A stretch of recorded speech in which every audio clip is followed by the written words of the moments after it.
Today we are talking about your suit. And by suit, I don't mean the piece of fabric you wear, but rather your biological suit. In other words, I mean your body. Many people identify their existence with their bodies, which is a big mistake. Now you will hear something that will be shocking to you if you hear it for the first time. You are not your body. Your body is merely a biological suit that serves as a vessel for your consciousness. This suit can consist of various additional equipment. Ask anyone the question, "Who are you?" And very few people will have an answer to that question. Most commonly, you will receive an answer like, "I am." Let's take Ivan/Ivana as a small example. In 99% of cases, the response to that question will be the person's name. Are you your name? No, of course not. The name is assigned to your biological suit. Imagine a car factory where, in the early stages of production, you have a bare chassis as the initial product. Your body at birth is a naked biological chassis that requires additional equipment for normal or enhanced functions, just like a bare chassis needs an interior or additional components for normal functioning, which eventually results in a finished product. Your biological chassis, which you call your body, works in the same way. Some programs serve as the foundation. The foundation is the basis, such as learning how to eat properly or learning a language to initiate basic communication. This leads us to higher functions and software that is installed into your chassis. This software depends on the environment you live in. Through that software, you learn the customs of your environment, where you acquire characteristics of other biological suits moving around you. I am Philip, and I was born in Belgrade. I am an electrician by profession, and I am an Orthodox Christian.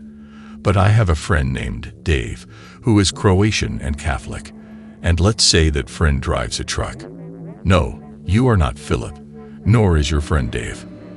Those are names assigned to that biological suit into which additional equipment, such as education and religion, has been installed. The only reason you are Orthodox is that you were born in an area where Orthodox Christians mostly live, just as Dave was born in an area where Catholics mostly live. If Philip and Dave were born, let's say, in India, there is a high chance they would be Hindus. Your body at birth represents the programming base for future upgrades. Some processes happen automatically, like breathing or the beating of your heart. We cannot influence or minimally influence such processes. These are the basic biological processes for the functioning of your body. Everything else, and remember this very well, literally everything else are additional programs that are installed in you. Programs that you thought represented you personally.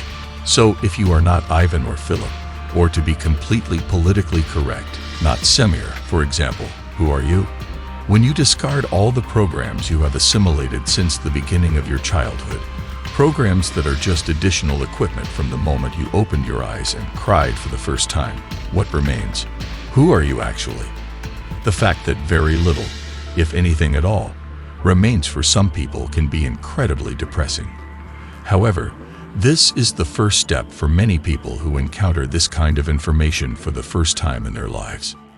This knowledge represents just the beginning of a journey and learning how to overcome your personal programs, how to consciously manage your programs. So, to start with, the correct answer to the question, "Who are you?" would be, "I am a human. I am a human being." All other assertions, such as your name, place of birth, job, profession, or religion, are listings of your unconsciously acquired programs. And make no mistake, your body is just an ordinary biological machine that spends most of its time performing automatic actions. And most people spend their lives executing automatic programs. The first step towards change and breaking these illusions is accepting these realizations. And if you are sitting here at this moment, watching this video for the first time in your life, encountering this kind of information and thinking, "Wow, I never thought of anything like this before," congratulations. That is the first step that has the potential to change your entire life, and of course, for the better. Today, I don't want to delve into the deeper philosophy behind your human self, but we will go through the basics that constitute the biological machine you call your own body. And to start our journey on the Pathocracy channel, I will tell you what your body is not. Your body is a mere illusion. Your body, or rather an average human body, is composed of more than 30 trillion human cells. And here's a fun fact. At the same time, your body contains over 40 trillion bacterial cells. Right now, as you watch this video, there are more bacterial cells in your body than human cells. However, you refer to your body as human, even though most cells in your body are not human. Each of these cells, whether bacterial or human, is a living entity that functions together in symbiosis. Your body is not a single organism. It is a community of different organisms without which you would not survive. If you were to extract these non-human bacterial cells from your body would, of course, not survive.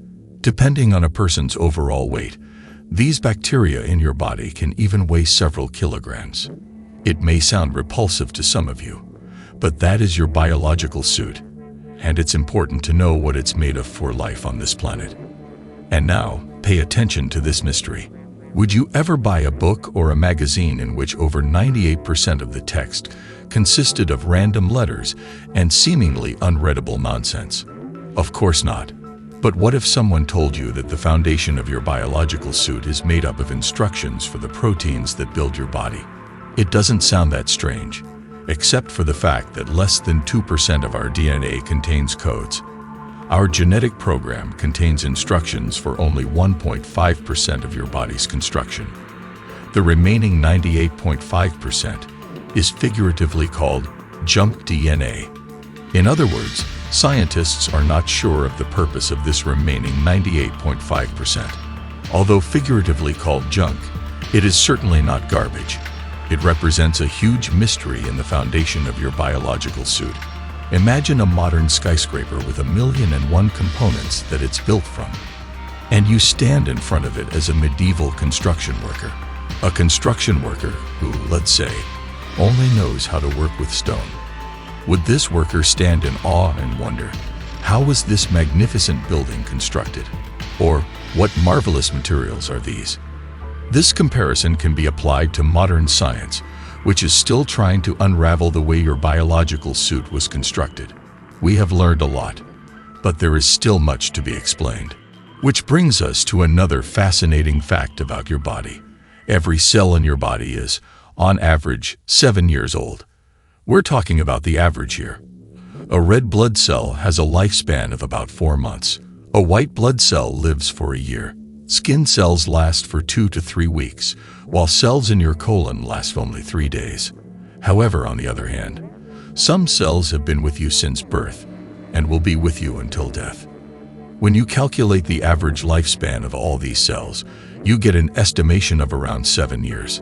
For 7 years, your cells are created, live peacefully in cycles that can last for years.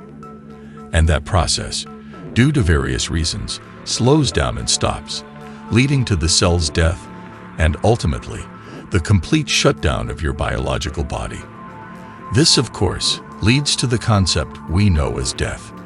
However, before the final act, some very interesting things happen.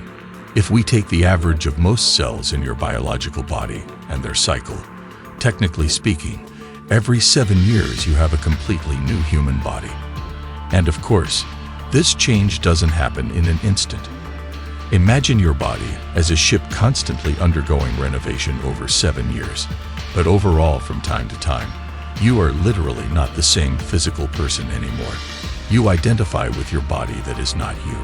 To make things even better and more interesting, even that body is periodically not the same throughout its life cycle.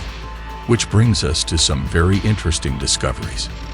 If your body is not you, why do you carry unchanged programs? Why do you have bad habits that you can't get rid of? Why do you carry childhood traumas that shaped you as individuals? Those traumas happened more than a decade ago. Why do they still affect you? Surely, in your life, you have heard someone, or maybe you yourself have said, "Oh, let him be. He's been like that for 20 years since his wife passed away. He never got over it." Or the apple doesn't fall far from the tree, and the son became an alcoholic just like his father was for many years. On the other hand, we have clear examples of people who, despite being exposed to such negative programs, manage to overcome their automatisms and break free from the influence of their environment. What was different about these people? If after a certain number of years, due to the change in your cells, you are literally no longer the same physical person or body, why do you still carry and why are you still affected by past traumas or habits? And make no illusions, everything around you is a program, which of course can be positive, but the majority of people go through life's current. They go through life's momentum and inertia, which can sometimes be positive, but the vast majority of people have no control and live in complete illusion. And maybe some of you have heard this saying, most people spend their lives planning life. Have you ever wondered, how do I overcome my program? Or how do I become aware of these programs and become my own programmer? Or in the worst case, do I want to ignore the bad programs and focus on the positive ones? To even talk about such things, it was necessary to discuss the basics today. And the fundamental fact that every person must know is that you are not your body. And yes, when you pinch yourself, it hurts. When the wind blows, you feel cold. But it is important to understand that you are not your body, because your body is just a physical tool, a means of transportation with a limited lifespan. Most people are unconscious passengers on autopilot in their bodies. However, there are people who have managed to turn off the autopilot and become true masters of their biological suit. Such individuals are rare, but they do exist. Thanks to them and their ideas, thanks to the teachings from the very beginnings of our civilization, you have had the opportunity